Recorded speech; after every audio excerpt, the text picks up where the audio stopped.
पुराण के कोटि रुद्र संहिता में वर्णित कथा के अनुसार पौराणिक काल में किसी वन में एक भील रहता था जिसका नाम गुरुद्रुह था। उसका परिवार बड़ा था। वह बलवान और क्रूर स्वभाव का होने के साथ ही क्रूरतापूर्ण कर्म भी किया करता था।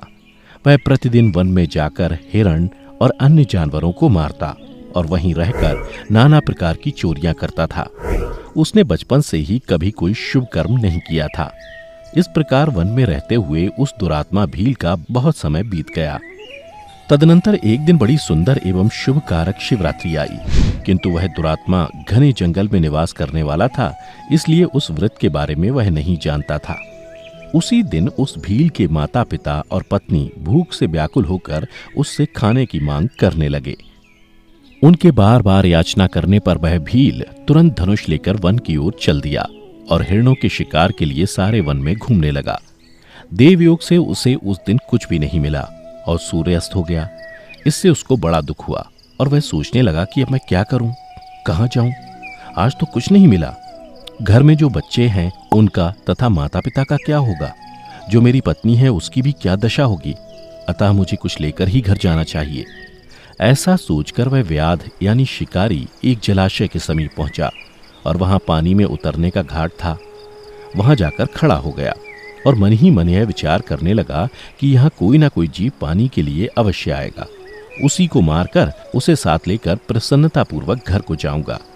ऐसा निश्चय करके वह व्याघ्र एक बेल के पेड़ पर चढ़ गया और वहीं जल साथ लेकर बैठ गया। उसके मन में केवल यही चिंता थी कि कब कोई जीव आएगा और कब मैं उसे मारूंगा। इसी प्रतीक्षा में भूख प्यास से पीड़ित वह वहां बैठा रहा। इस तरह काफी रात हो गई और जब रात का पहला प्रहर आरंभ हुआ तो एक प्यासी हिरणी वहां आई, जिसे देखकर उस व्याध को बड़ा हर्ष हुआ और उसने तुरंत ही उसे मारने के लिए अपने धनुष पर एक बाण का संधान लिया। ऐसा करते हुए उसके हाथ के धक्के से थोड़ा सा जल और बिल्व पत्र नीचे गिर पड़े। उस पेड़ के नीचे शिवलिंग था जिसके बारे में वह व्याध नहीं जानता था। इस तरह उस जल और बिल्व पत्र से शिव की प्रथम प्रहर की पूजा संपन्न हो गई। उस पूजा के महात्म्य से उस व्याघ्र का बहुत सा पाप तत्काल नष्ट हो गया। उधर वहां होने वाली खड़खड़ाहट की आवाज को सुनकर हिरणी ने भय से ऊपर की ओर देखा। व्याध को देखते ही वह व्याकुल हो गई और बोली, व्याध, तुम क्या करना चाहते हो? मेरे सामने सच सच बताओ।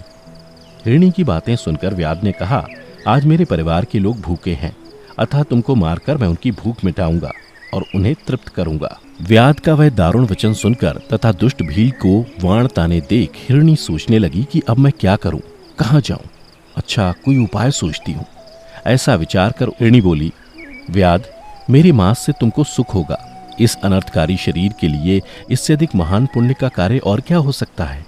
उपकार करने वाले प्राणी को इस लोक में जो पुण्य होता है उसका 100 वर्षों में भी वर्णन नहीं किया जा सकता। परंतु इस समय मेरे सब बच्चे मेरे आश्रम में ही हैं। मैं उन्हें अपनी बहन को अथवा स्वामी को सौंपकर लौटाऊंगी। व्याध, तुम मेरी इस बात को मिथ्या न समझो।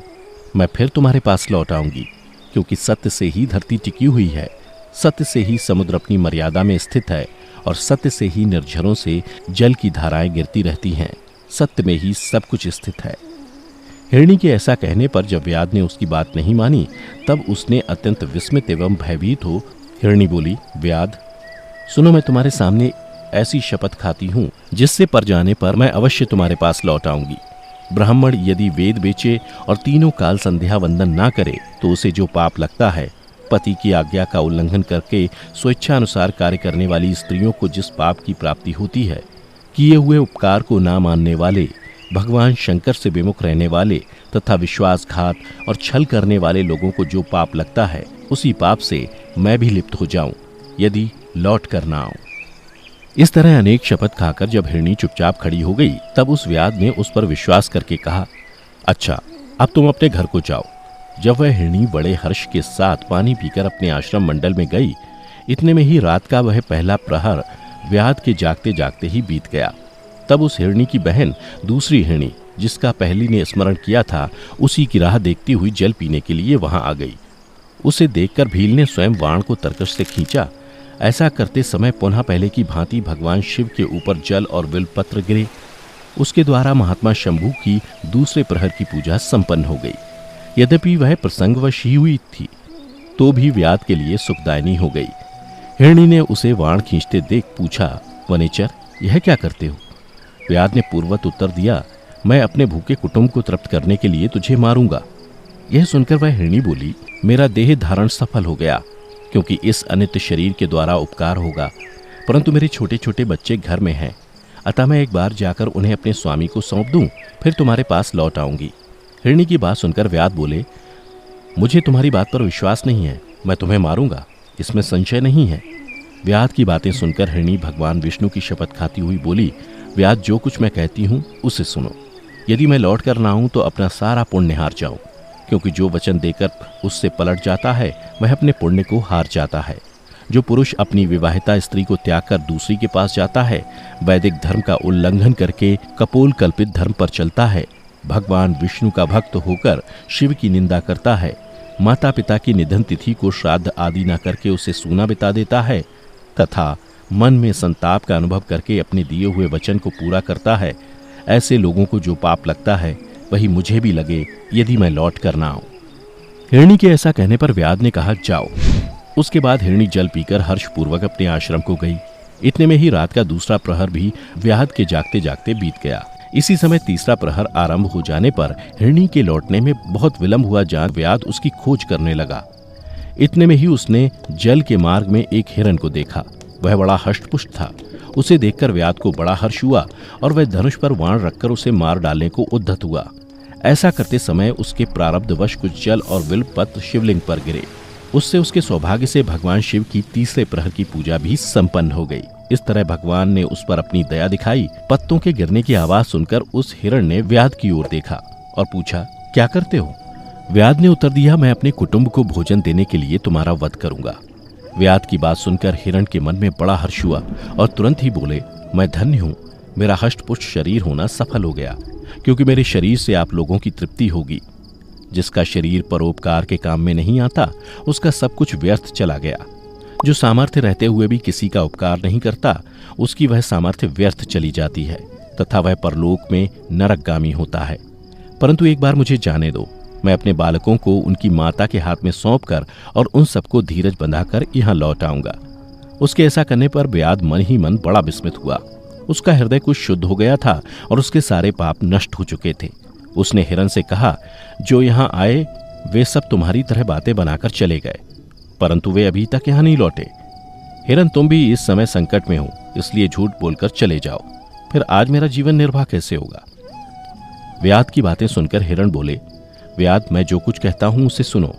मुझ में असत्य नहीं है। सारा चराचर ब्रह्मांड सत्य से ही टिका हुआ है। जिसकी वाणी झूठी होती है उसका पुण्य उसी क्षण नष्ट हो जाता है। तथापि व्याध, तुम मेरी सच्ची प्रतिज्ञा सुनो। संध्या काल में मैथुन तथा शिवरात्रि के दिन भोजन करने से जो पाप लगता है, झूठी गवाही देने, धरोहर को हड़प लेने तथा संध्या न करने से द्विज को जो पाप होता है, वही पाप मुझे भी लगे, यदि मैं लौट कर ना आऊं। जिसके मुख से कभी शिव का नाम नहीं निकलता, जो सामर्थ्य रहते हुए भी दूसरों को उपकार नहीं करता, पर्व के दिन श्रीफल तोड़ता, अभक्ष्य भक्षण करता तथा शिव की पूजा किए बिना और भस्म लगाए बिना भोजन कर लेता है, इन सब का पातक मुझे लगे, यदि मैं लौट कर ना आऊं। उसकी बात सुनकर व्याध ने कहा, जाओ, शीघ्र लौटना। व्याध के ऐसा कहने पर हिरण पानी पीकर चला गया। वे सब अपने आश्रम पर मिले। तीनों ही प्रतिज्ञाबद्ध हो चुके थे। आपस में एक दूसरे के वृत्तांत को भली भांति सुनकर सत्य के पाश से बंधे हुए उन सब ने यही निश्चय किया कि वहां अवश्य जाना चाहिए। इस निश्चय के बाद वहां बालकों को आश्वासन देकर वे सब के सब जाने के लिए उत्सुक हो गए। उस समय जेठी हिरणी ने अपने स्वामी से कहा, स्वामिन, आपके बिना यहाँ बालक कैसे रहेंगे?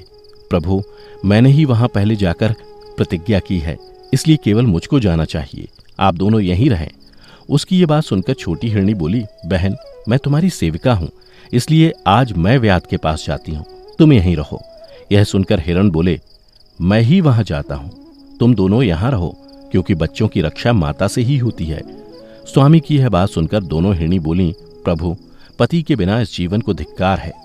तब उन सब ने अपने बच्चों को सांत्वना देकर उन्हें पड़ोसियों के हाथ में सौंप दिया और स्वयं शीघ्र ही उस स्थान को प्रस्थान किया जहां वह व्याध शिरोमणि उनकी प्रतीक्षा में बैठा था। उन्हें जाते देख उनके सब बच्चे पीछे पीछे चले आए। उन्होंने यह निश्चय कर लिया था कि माता पिता की जो गति होगी वही हमारी भी हो। उन सबको एक साथ आया हुआ देख व्याध को बड़ा हर्ष हुआ। उसने धनुष पर बाण रखा। उस समय पुनः जल और बिलपत्र शिव के ऊपर गिरे। इससे शिव के चौथे प्रहर की शुभ पूजा भी संपन्न हो गई। उस समय व्याध का सारा पाप तत्काल भस्म हो गया। इतने में ही दोनों हिरणी और हिरन बोल उठे, व्याध शिरोमणि, शीघ्र कृपा करके हमारे शरीर को सार्थक करो। उनकी यह बात सुनकर व्याध को बड़ा विस्मय हुआ। शिव पूजा के प्रभाव से उसको दुर्लभ ज्ञान प्राप्त हो गया। उसने सोचा, ये हिरन ज्ञानहीन पशु होने पर भी धन्य है, जो ज्ञानहीन होकर भी अपने शरीर से परोपकार करना चाहते हैं। लेकिन धिक्कार है मेरे जीवन को कि मैं अनेक प्रकार के कुकृत्यों से अपने परिवार का पालन करता रहा।